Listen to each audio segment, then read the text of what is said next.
Pessoal, vamos fazer aqui uma revisão rápida de distribuição eletrônica com essa questão da tela. O ferro é um elemento químico de número atômico 26. Na distribuição eletrônica do átomo de ferro no estado fundamental, no estado que os seus níveis estão preenchidos, qual o subnível mais energético e o subnível mais externo, respectivamente? Então, a gente tem aqui que o ferro, ele tem um número atômico, o Z, de 26, e o que a gente faz agora? Agora a gente vai fazer o diagrama de Linus-Pauling.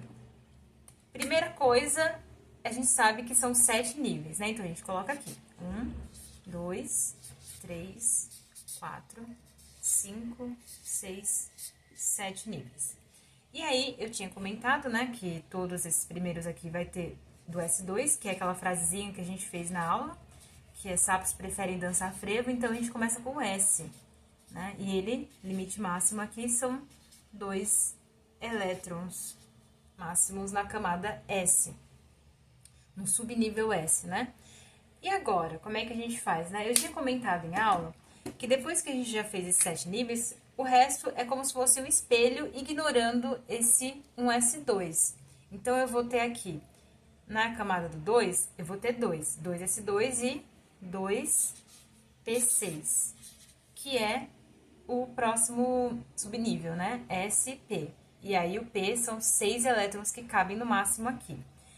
Depois disso, a gente vai ter, todos os outros vão ter 2 também. Então, eu vou ter o 3P6, o 4P6, o 5P6, 6P6 e, por último, 7P6. E agora? Agora é o que eu tinha comentado do nosso espelho, né? Ignorando aqui, o espelho, esse primeiro e esse último vão ter 2 subníveis. Esse daqui e esse aqui vão ter 3. Então, esquece o 2, eu vou ter, começar do 3. Então, o 3 eu vou ter 3 subníveis. No 2 eu vou ter 2. E o próximo é sapos preferem dançar frevo, D. E aí, são 4 elétrons a mais que no último, D10. Aqui também, 4, D10, 5, D10 e 6, D10.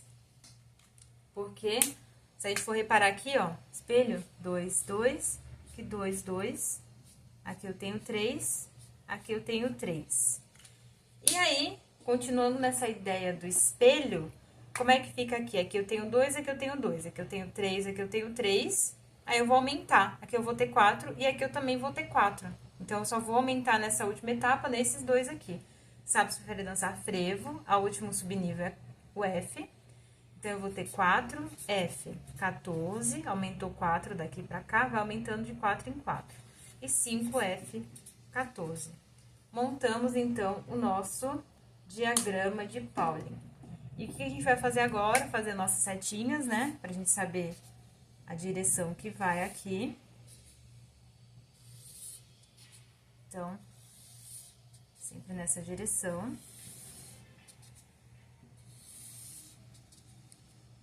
Fazer bem mais ou menos reto aqui, né? Sem a régua por enquanto. E tá ótimo. Vai ficar mais ou menos assim. E a direção, né, que eu comentei em aula, a direção sempre vai ser no sentido dessa bundinha aqui da flecha, né? Não é o lado da ponta da flecha, é o lado contrário. Então, eu venho sempre assim, depois aqui, aí volto, faz aqui meio que em zigue-zague, né, ó. Assim, sempre assim. Então, são 26. Como é que a gente vai fazer aqui? A gente vai passar pelo 1S2, então, S vai entrar, 2S2 vai entrar também, aqui vai entrar, vamos completando aqui, e vai parar aqui, ele vai parar aqui. Então, como é que ficaria a nossa distribuição? Vou usar outra folha para colocar aqui, por causa do espaço. Né? Então, vamos aqui. Como é que fica? Agora, a gente vai ter um S2, né? Não sei se eu vou conseguir colocar aqui ao mesmo tempo, mas só para vocês acompanharem aqui. Um S2, depois eu vim pro 2S2. Aí, a direção é aqui. de novo, ó, na bundinha da flecha, 2p6. Eu não vou vir pro 3s2, eu vou vir pro 2p6, o que tá aqui atrás. 2p6, aí venho pra cá, 3s2. Aí, 2s2 veio pra cá, pontinha, vai lá pro final. 3p6, 4s2, e aí ele vem pra cá, ó. 3D10, mas se eu colocar o D10 inteiro, ele vai ultrapassar os 26, que é o número atômico do ferro. Como é que eu faço aqui? Quanto que a gente tem até agora? A gente tem 4, 10, 20. Então, eu só preciso de mais 6 para poder completar. Eu não preciso dos 10. 3D10 quer dizer que ele aguenta até 10 elétrons nesse subnível. Mas eu não preciso ter os 10, eu posso ter menos, eu só não posso ter mais. Então, eu coloco aqui 3D6. Então, essa daqui seria a minha distribuição eletrônica em ordem crescente de energia. Que outra coisa que é importante vocês saberem é que a energia, nesse diagrama de Linus Pauling, ele cresce aqui nessa direção. Então, quanto mais para baixo, né, vai estar esse subnível, vai estar a parte da distribuição, mais energético é esse subnível. Então, aqui, só para a gente entender, o 3D6, né, seria o subnível mais energético, né?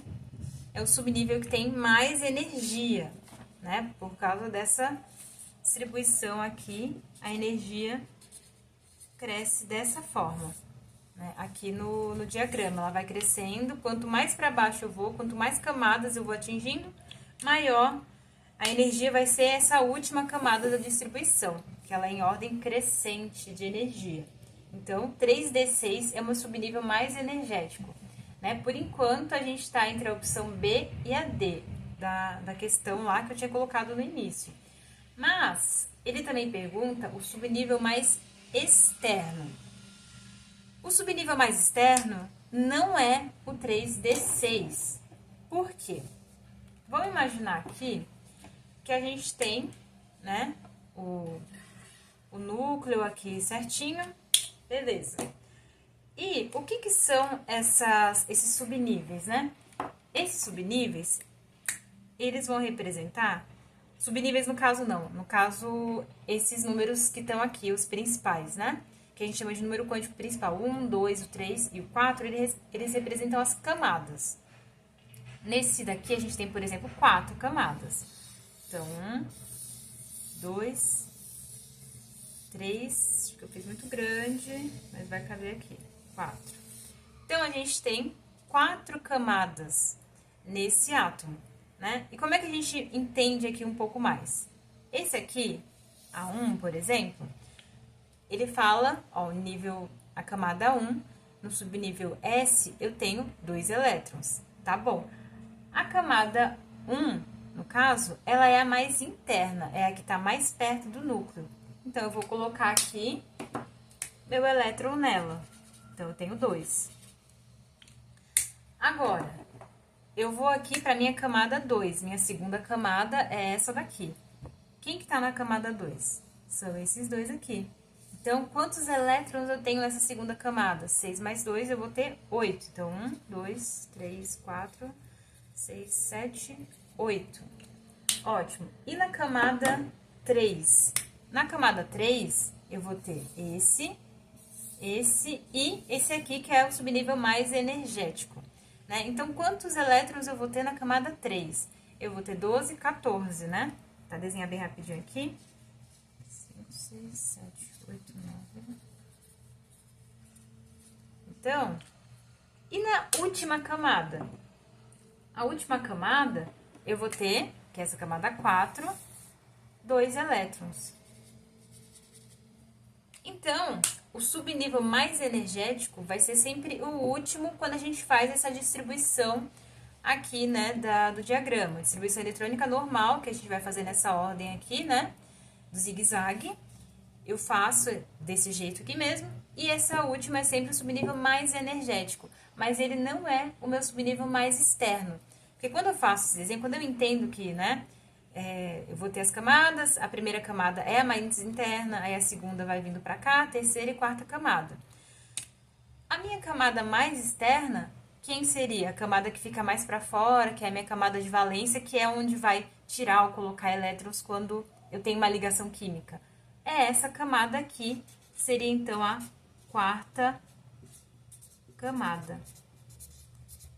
Então, o meu subnível mais externo vai ser esse aqui, é o 4s2, né? O meu subnível mais energético é o 3d6, porque quando eu faço distribuição eletrônica, eu faço em ordem crescente de energia, de acordo com o diagrama, e quando eu analiso o subnível mais externo, aí eu já estou falando, né, dessa distribuição aqui dos elétrons pelas suas camadas. E aí o subnível mais externo, normalmente você pode entender que seria o maior número aqui, né, do nível, que seria o 4s2. Então, a nossa resposta é a letra B.